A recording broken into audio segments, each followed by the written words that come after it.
What's up, guys? Excited to close out our Word Worship One Another and Others series. Hope this has been good. We talk about this at the beginning of every single year. And every year, I think we as you guys as individuals get better at doing all four of these things. I think others, and when it comes to loving others, is probably as a church, as a ministry, and for sure me individually, this is the one that I struggle with the most. So I'm excited for us to get to talk about it and maybe be challenged in the way that we love others. I'm going to tell you a story. When I was in elementary school, every single lunch, me and my group of friends would eat our lunch as fast as we could and then run out to the field and we would play flag football. One of our teachers would come out there and he kind of organized it. We would literally put flags around our waists and he would throw the ball. He was all-time QB. We do this for months. And there was always this one guy who was not a part of the group. Let's just call him, we'll call him Ryan. That wasn't his name, but we can use my name. Ryan was very socially awkward and had some disabilities, and he wasn't a part of the group, but he loved to come and watch. Most of the time, he would just kind of sit on the sidelines or stand on the sidelines, and he would stay out of our way, and we kind of wouldn't interact with him at all. But I remember so vividly, there was one day where one of my friends, he ended up with the football in the middle of this game, and he turned to Sean, because he was standing next to them, and he extended the football and said, "Sean, do you want to throw the football?"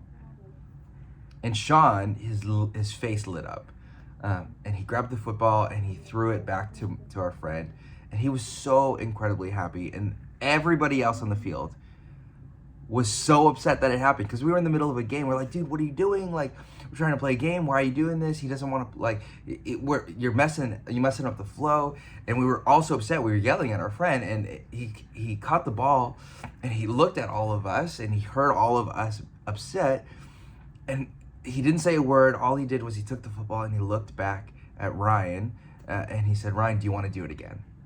And Ryan's face just completely lit up. He took the ball and they passed the ball back and forth a few times, and we had just sat there and watched. And I remember maybe the third or fourth time, they only threw it maybe 4 or 5 times, but after a couple times, everybody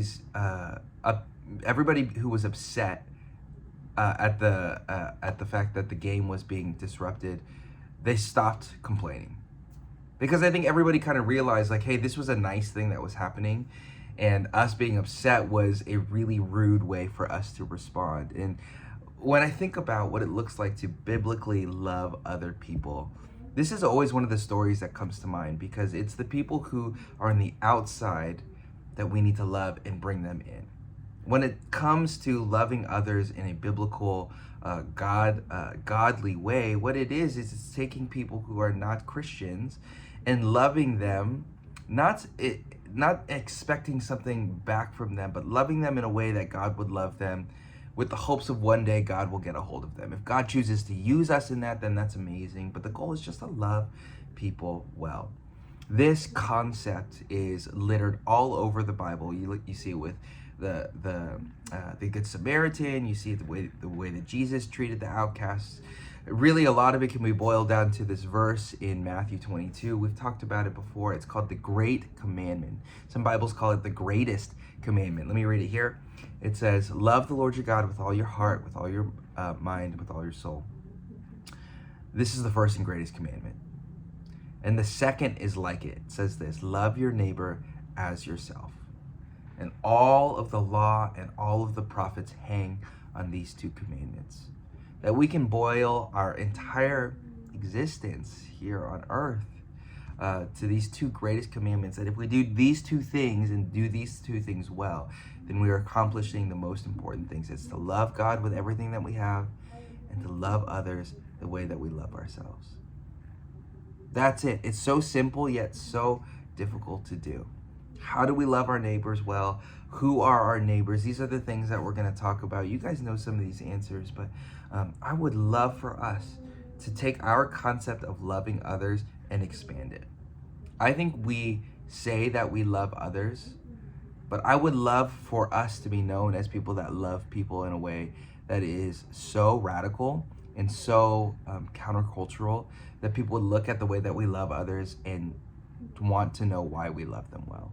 I think we think about how do we love people in our school settings, in our sports settings, in our extracurricular settings, even at church. How are we loving them? By the way that we act, the way that we set up our spaces, the way that we respond to others, even the way that we interact with each other is can be a loving thing to do for others. I think when we think about others, I want us to think more than just loving our peers too.